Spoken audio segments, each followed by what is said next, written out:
धूप में रहने से विटामिन डी की खुराक मिल सकती है, लेकिन इतनी चिलचिलाती गर्मी और सूरज की चुभती किरणों में समय बिताना संभव नहीं है। ऐसे में आप कुछ खाने की चीज़ों से इसकी आपूर्ति कर सकते हैं।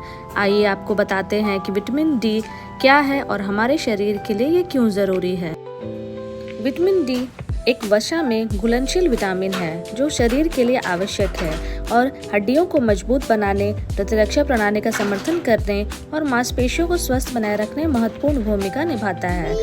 विटामिन डी सूर्य के प्रकाश के संपर्क में आने पर त्वचा में प्राकृतिक रूप से बनता है और वसायुक्त मछली व फोर्टिफाइड खाद्य पदार्थों से भी प्राप्त किया जा सकता है।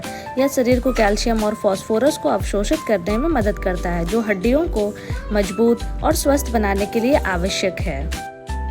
विटामिन डी शरीर को कैल्शियम और फास्फोरस को अवशोषित करने में मदद करता है, जो हड्डियों और दांतों को मजबूत बनाए रखने के लिए आवश्यक है। यह मांसपेशियों के सामान्य विकास और कार्य को बनाए रखने में भूमिका निभाता है।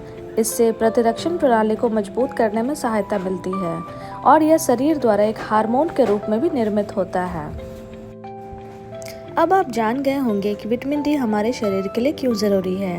आइए जानते हैं विटामिन डी के क्या क्या स्रोत हैं। विटामिन डी त्वचा से सूर्य के प्रकाश के संपर्क में आने से मिलती है।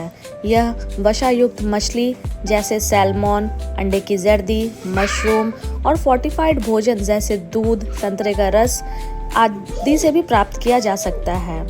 पोषण संबंधी सप्लीमेंट्स भी विटामिन डी को प्रदान कर सकते हैं।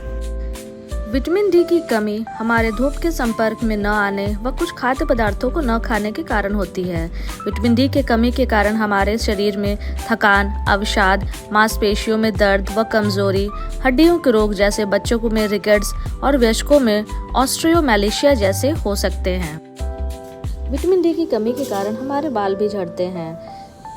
अगर आप अक्सर बीमार पड़ते हैं तो ये कमज़ोर प्रतिरक्षा प्रणाली का संकेत होता है, जो कि विटामिन डी की कमी के कारण होता है। कुछ शोध बताते हैं कि विटामिन डी हमारे मस्तिष्क के कार्य को भी प्रभावित करता है, जिससे मूड में बदलाव भी हो सकता है।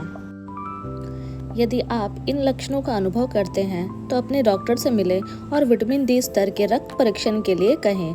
परीक्षण के बाद डॉक्टर आपको विटामिन डी सप्लीमेंट्स लेने या अपने आहार में बदलाव करने की सलाह दे सकते हैं।